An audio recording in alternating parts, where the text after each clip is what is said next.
Welcome to Story Hour, a virtual meetup hosted by Wolf and Heron. I want to tell you a story about leadership. Once upon a time, way back in the 1960s or 70s, I think I was 18-ish, Time magazine had a front cover picture of a person's face. It was remarkable because it was nobody in particular. It was a computer-generated face. It was a composite of many other faces, real faces. Something that had never been done before, but had just come into technical feasibility. They'd gone around the world and picked up faces from pretty well everywhere, and they had algorithmically blended them all into a very human face that was of no recognizable race. The article talked about how humans in the modern era of travel and intermarriage were headed inexorably to mix and blend and homogenize and turn into something that was a universal world identity. My father had read the article and he put it in front of me and he gave me a précis of the story. And I looked at the picture and he paused.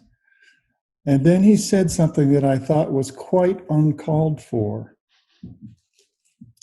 He said, and there's absolutely nothing wrong with that. As if maybe I'd been wondering about whether it was right or wrong. I hadn't. Thought it was curious, but I let the comment pass. My dad had fought in wars. I did not argue with my dad when he talked about humanity. He had been places and seen things I did not want to visit or see. My dad knew a thing or two about people. Now, I'm going to skip through 50 years of history fast. A few years later, I left Canada to take a job working for the UN in Tanzania. I spent many months there, and then I moved to Lesotho in Southern Africa, where I spent a couple of years teaching in a small university. And while I was wandering around Africa, I met a Dutch lady and I married her. And we had 3 kids and they grew up in New Jersey and I grew 50 years older and I learned a lot more about people. And one of our daughters moved to Kenya in her 20s to take up a job in a startup company. We called her one day a couple of years ago just to say hello. She picked up the phone and she said, "Hi, are you sitting down?" Now, you know that's not how phone calls go. The script is the callee calls and the caller calls. The callee says, "Hi," and then the caller might say, "Are you sitting down?" because the caller has just picked up the phone for a reason. Well, she turned this whole thing around. She says, "Hi, are you sitting down?" Okay, it's broken. We don't know what to expect. We sit down. "I'm pregnant." What? What? Hold on. Okay, that's all right. That's all right. Okay, that's good news. We don't know anything about this. When did this happen? What's going on? So we pressed her for details. She said it was a French man who had been traveling in Nairobi. It was a quick romance. He'd moved in, blah, blah, blah. He'd moved in and he was wonderful and he was black and he loved sports and he worked for Nike and my brain wandered away. There were so many surprises going on. There was a lot of excitement, and then it hit me.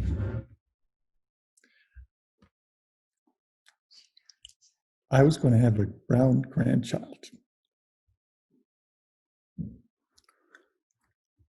That child was going to leap headlong across the black-white chasm and land smack near the middle of that face I'd seen in the Time magazine 50 years earlier. My family was going to be part of this human story. My heart bubbled and my lungs grabbed at me as I recalled how my father had primed me for this moment. It took decades for his quiet preparation to bear fruit, but I rejoiced as I grasped the news. Noah is born. He's now 2 years old. He has Caucasian brown hair with loose negroid curls in it. He's gorgeous, and he's the face leading us into the future.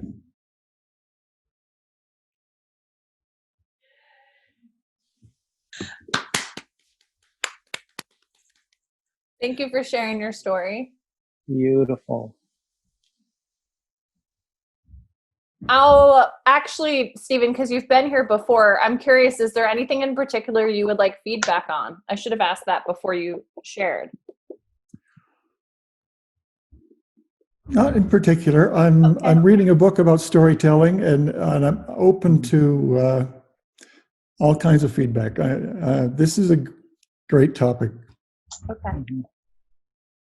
Okay, let's begin with what did Stephen do well?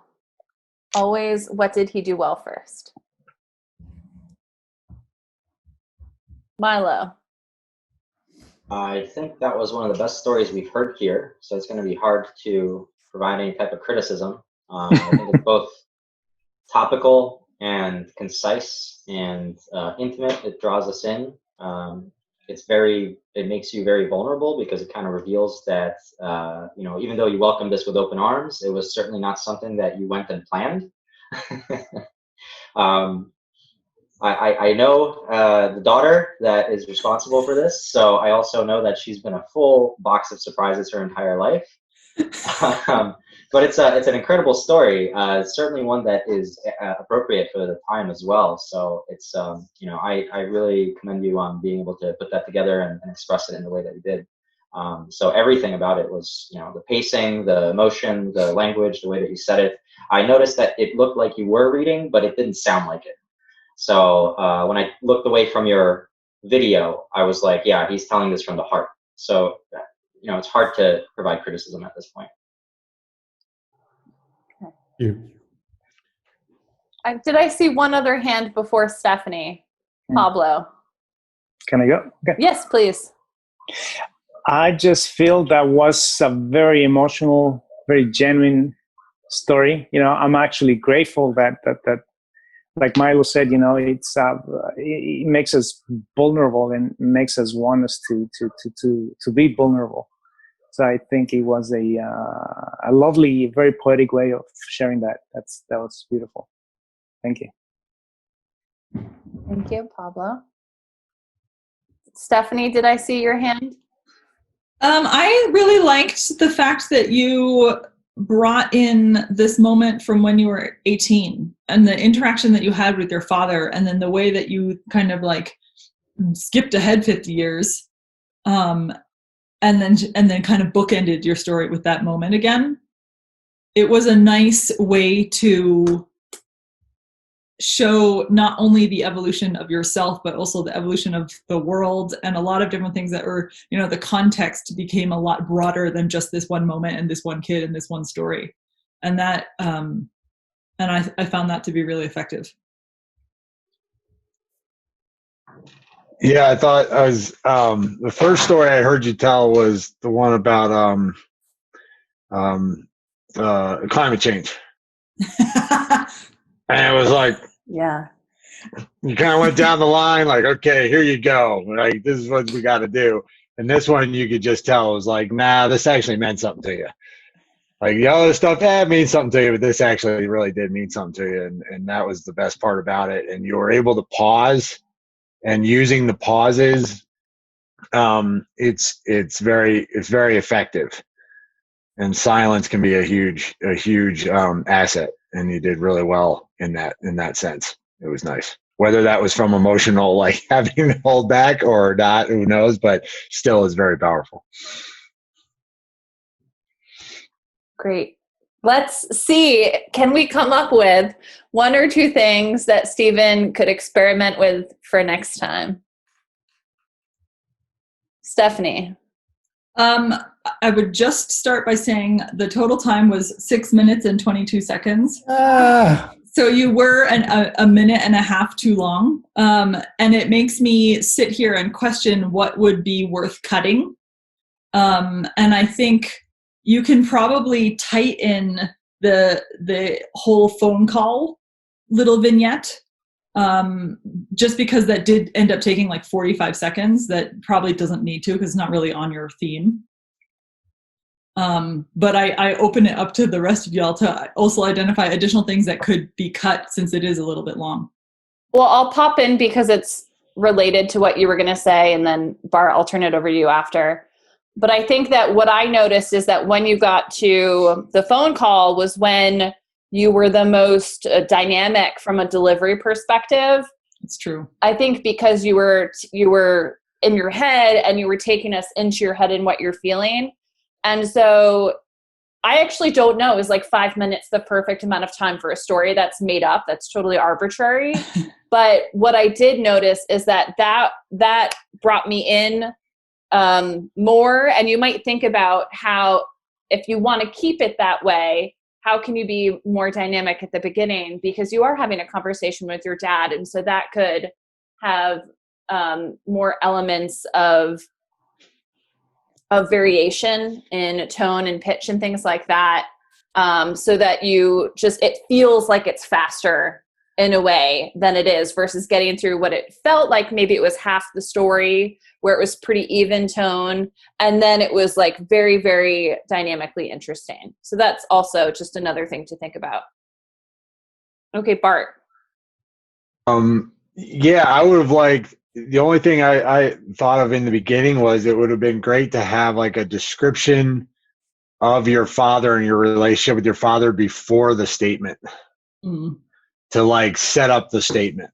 Mm-hmm. That would be the only thing I'd kind of flop.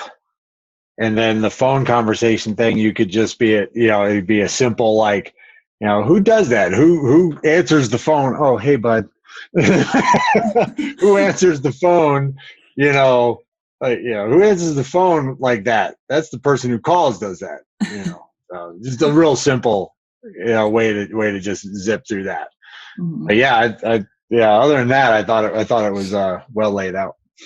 Or you mentioned pauses before, Bart. Like, you could just say what she said on the phone and then give that a ton of air, and we would feel that more than, you don't have to explain it all the time. Yeah, exactly. Yeah, because that, just the pause of that being like, what? I called you. Yeah. Okay, one more thought, and then we'll move on to our next storyteller, Milo. So at the beginning, when you were talking about the face algorithm, I was completely on a different thought. I was thinking that it would be it's inappropriate to have computers generate faces and not represent real human beings. So I was completely lost when you started telling the story after that. So I would say maybe at least, flag that the reason that you're having the conversation with your father is because what you're perceiving there is the mixture of races rather than the artificial creation of fictional humans. Mm-hmm. That's the only thing. Thank you guys for your feedback. Thank you, Stephen, again, for your story. Thank you all. Visit wolfandheron.com to find out more about our story hours.